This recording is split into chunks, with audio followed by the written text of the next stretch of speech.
Graça e paz, irmãos. Estamos iniciando mais um Maná Podcast. E hoje com o tema como o seu pensamento pode mudar a sua vida. O nosso texto encontra-se lá em Provérbios, capítulo 23, versículo 7, a primeira parte. Eu sou o pastor Israel, pastor presbiteriano, e você está convidado para mais um episódio do Maná Podcast.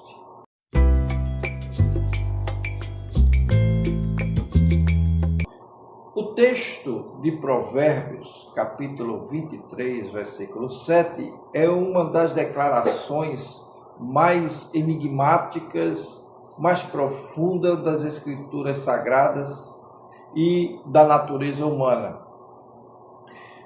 Ele revela uma verdade espiritual, ele revela uma verdade psicológica, existencial, e mostra que aquilo que ocupa o interior do homem determina quem ele se torna, quem ele se transforma. Em outras palavras, a vida exterior é um reflexo da vida, da totalidade daquilo que está no seu interior. Vivemos em uma geração, amados, que valoriza a aparência. Uma geração que valoriza a performance. Uma geração que valoriza os resultados visíveis.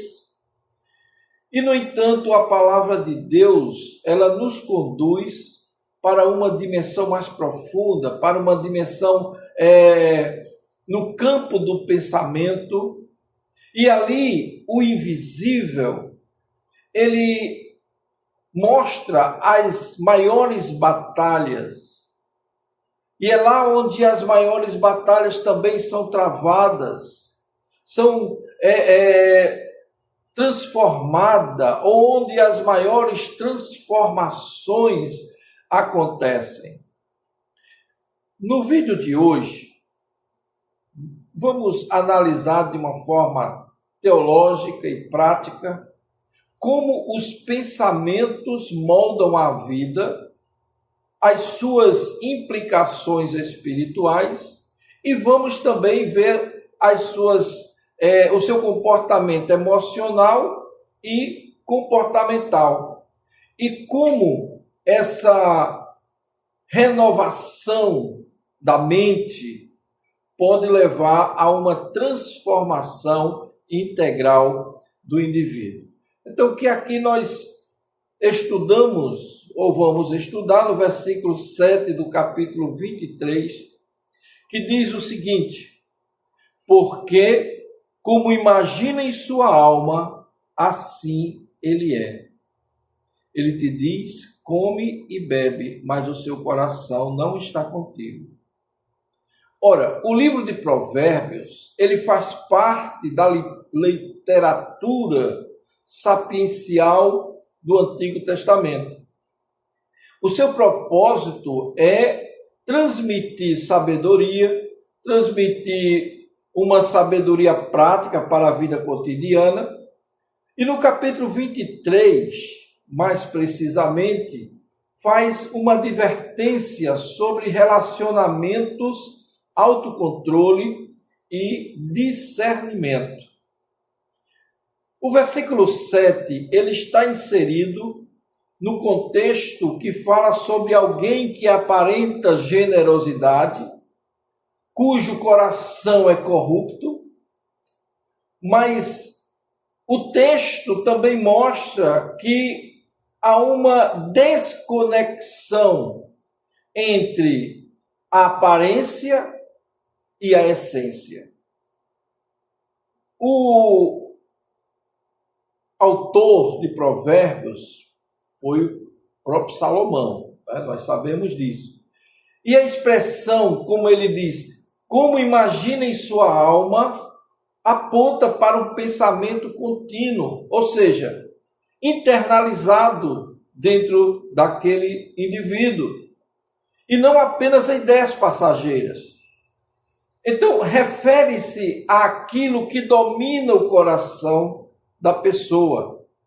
Então, teologicamente, isso nos ensina que Deus não avalia apenas ações externas, mas, principalmente, as intenções do coração, as intenções da alma.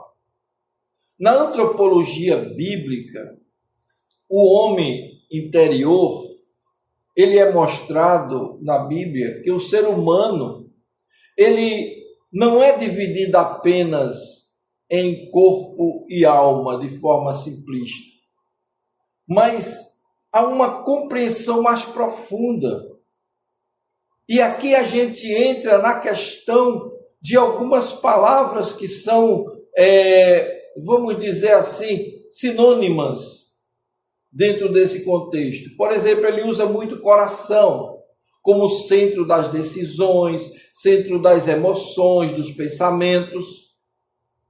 E também usa a mente como a capacidade de raciocinar e de interpretar o mundo ao seu redor. E usa o espírito como uma conexão com Deus. Então, quando o Provérbio 23:7 diz que imaginar na alma está tratando do núcleo da identidade humana. Preste bem atenção nisso. Jesus reforça isso ao ensinar: do coração procede os maus pensamentos, lá em Mateus capítulo 15, no versículo 19.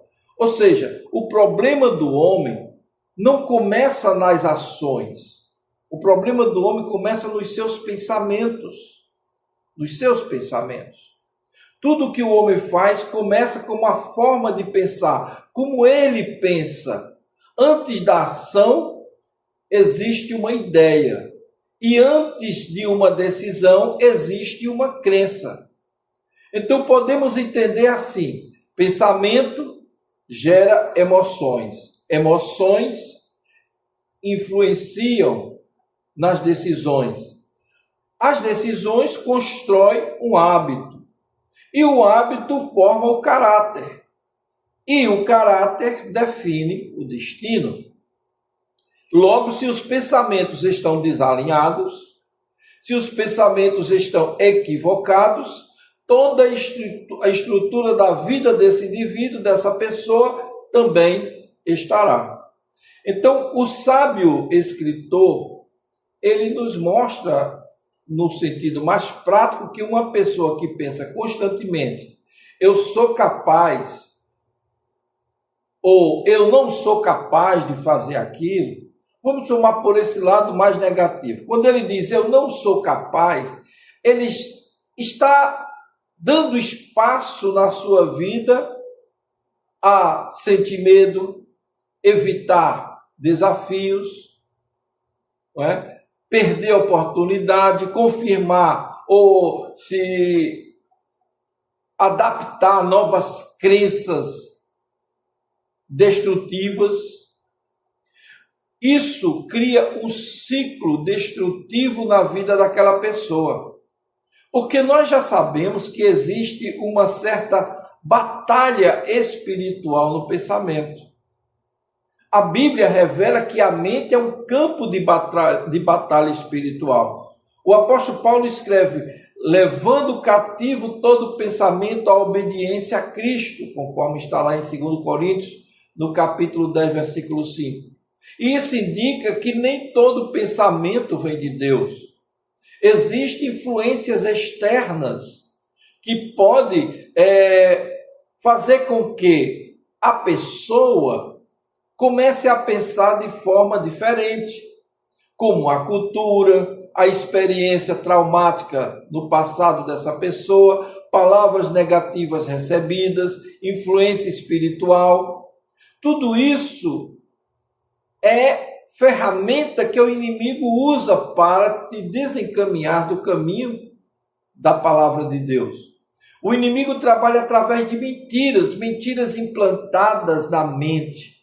E quais são essas mentiras, pastor? Muitas dessas mentiras que têm a ver com a sua condição de ser. Por exemplo, achar que você não tem valor, achar que você foi abandonado por Deus, que Deus não liga mais para você, ou então que você nunca vai mudar. Já cheguei numa idade que nunca vou mudar. Olha, tem certas coisas que a gente precisa aprender para poder entender coisas maiores. Esses pensamentos, quando eles são aceitos, eles moldam a nossa identidade. Então, a relação entre o pensamento e a identidade, ela é muito tênue.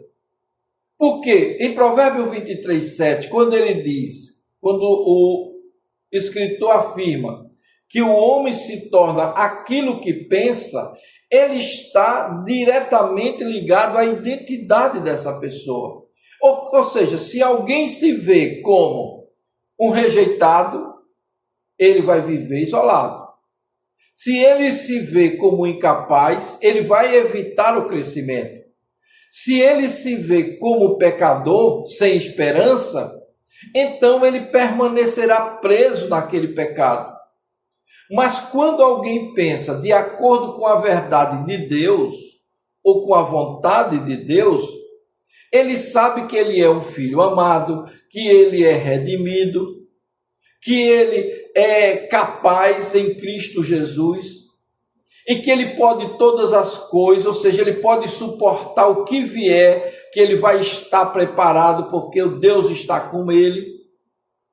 Ele vai saber discernir entre o bem e o mal, porque Deus, através do seu santo e divino Espírito, vai estar iluminando a sua mente e o seu coração. Então a vida começa a mudar. A identidade, ela não é formada apenas por fatos, mas pela interpretação dos fatos. Há uma palavra que na teologia a gente fala sobre a renovação da mente. E é uma solução bíblica, porque quando você tem um pensamento destrutivo, você tem que renovar a sua mente. Não é apenas um esforço humano, preste bem atenção nisso, mas uma transformação espiritual. Paulo ensina: transformai-vos pela renovação da vossa mente, para que experimenteis qual seja a boa, agradável e perfeita vontade de Deus. Está lá em Romanos 12:2. Essa renovação, ela envolve alguns critérios que são necessários para que você entenda. Ou seja, substituir a mentira pela verdade, alinhar os seus pensamentos com a palavra de Deus, desenvolver uma consciência espiritual que você precisa para entender as coisas de Deus. E não se trata apenas de pensamento positivo, não. Aquele pensamento positivo superficial que as pessoas tanto falam, mas de pensamento alinhado com a verdade divina. Esse é o caminho. Existem alguns perigos nos pensamentos? Sim, porque existem aqueles chamados pensamentos ocultos. Em Provérbios 23:7, quando ele também nos alerta sobre a hipocrisia, veja que alguém pode agir de forma correta externamente, mas ter um pensamento corrompido. É o que nós chamamos de pessoa falsa, de pessoa, vamos dizer, fingida. Por quê? Porque esse comportamento de viver apenas de aparência, ele gera uma vida dupla, ele gera um cansaço emocional terrível, ele gera a falta de autenticidade e também um distanciamento de Deus. Ora, se você se distancia de Deus, Deus não se impressiona com a aparência. Deus, ele sonda o nosso coração. Vamos entender essa questão da implicação prática do pensamento e da emoção. Há uma conexão profunda nesse sentido? Sim. Os pensamentos influenciam diretamente as emoções. Claro, porque, por exemplo, um pensamento de medo, ele vai causar o quê? Ansiedade. Um pensamento de rejeição vai causar uma tristeza terrível naquela pessoa. Um pensamento de comparação, ela vai criar uma certa prática da inveja, certo?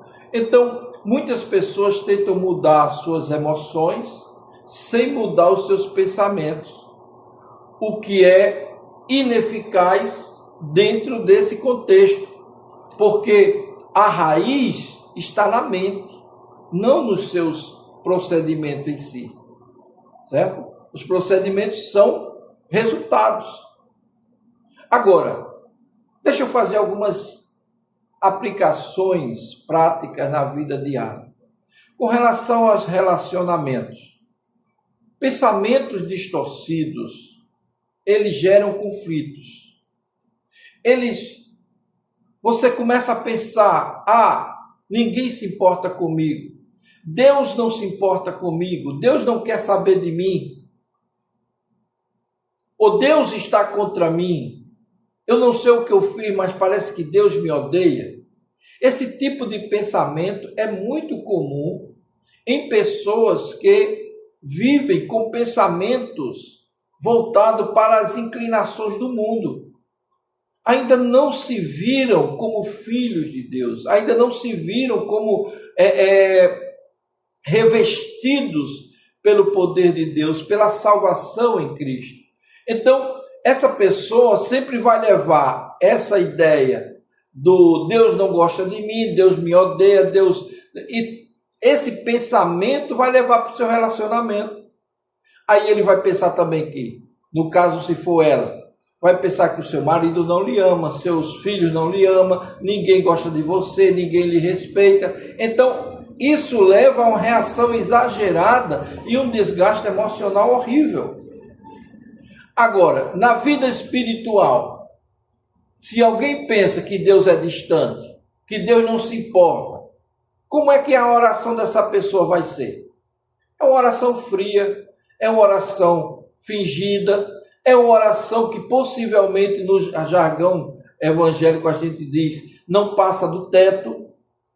Então, esse tipo de comportamento, ele é resultado de alguém que pensa que Deus não é amoroso, que Deus não é complacente, que Deus não é longânimo, que Deus não é misericordioso.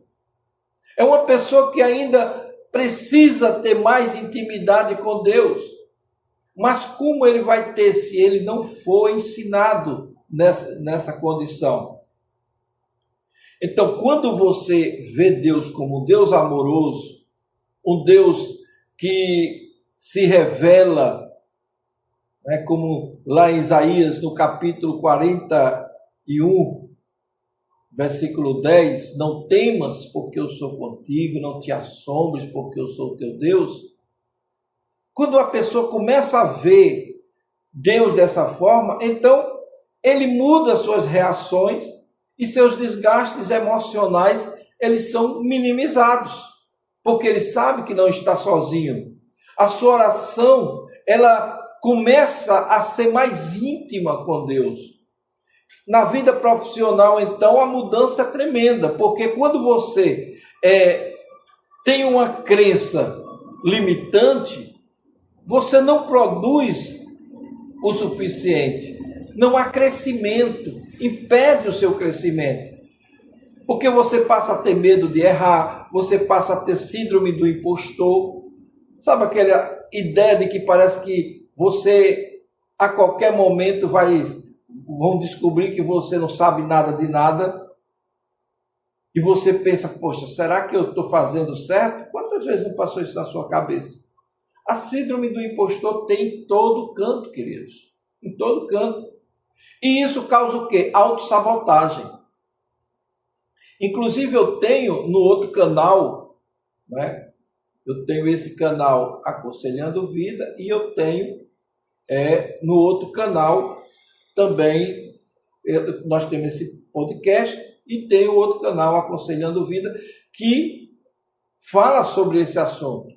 Eu tenho vários vídeos falando sobre esse assunto. Eu vou deixar o link aqui embaixo para que você possa acessá-lo. E você vai ver que tem muita coisa que Deus ensina a você na área da psicanálise, que é a minha área, e na área da psicologia também.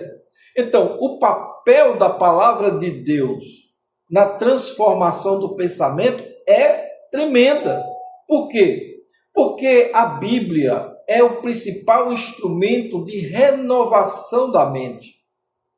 Ela corrige mentiras, ela revela verdades, ela alinha a identidade. Jesus declarou: conhecereis a verdade e a verdade vos libertará. A liberdade começa na sua mente. Na sua mente. Precisamos saber que temos que ter disciplina mental. Porque a disciplina mental é como se fosse um local onde você guarda os seus pensamentos. A Bíblia ensina vigilância. Sobre tudo que se deve guardar, guarda o teu coração. Provérbios 4, 23. Isso implica dizer que você tem que filtrar o que entra na sua mente. Você tem que evitar contextos e conteúdos tóxicos.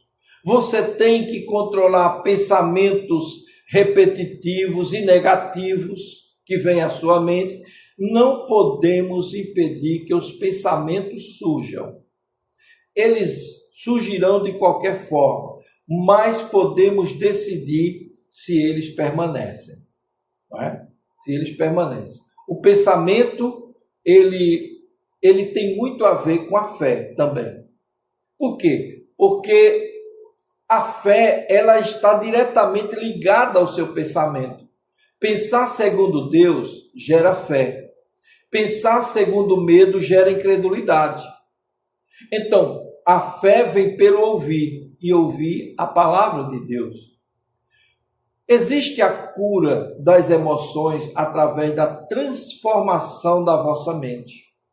Veja, muitos traumas emocionais, que eu trato aqui no outro canal, no Aconselhando Vidas, muitos traumas emocionais, eles são ligados a interpretações internas que fazemos.